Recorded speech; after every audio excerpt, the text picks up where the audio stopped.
Dikkat, dikkat, dikkat. این لحظه ها از مشق مدافع گردنی از آمادگی خوانندگان هنگام رخ دادن حالت‌های فوق‌العاده در مؤسسه تحصیلات میانه عمومی رقم 20 می باشد.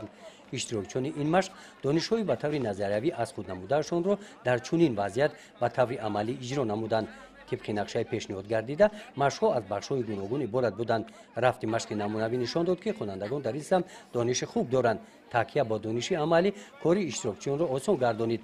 آنها در مهلت‌های معین شده وظیفه نزدشان گذاشته شده را با چست و چالاکی و مسئولیت بلند اجرا کردند.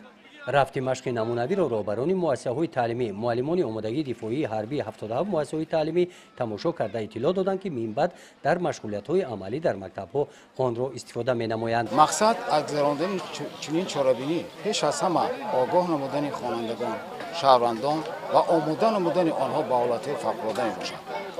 در چاره‌بینی امروزه همه گروه‌های غیر حربی از فعالیت خود درست حسابات دادند و همه آن چاره‌بینی که وابسته به آن بود تمام پیشگیری‌ها را میسر گردید. من باوری کامل دارم که چنین چاره‌بینی برای آگاهاندن خوانندگان مساعدت می‌نماید. در جنبش از نام رهبریت شعبه معارف ناحیه، شعبه کمیته حالت‌های فوق‌العاده و مدافع گردنی تاجیکستان در ناحیه بوسه اشتراکچیان بهترین مشق نمونوی با سپاسنامه‌ها قدر کرده شدند. گزارش خواجه نظریف خدای نظر ظهوروف از ناحیه ووسه برای برنامه اطلاعاتی نوید.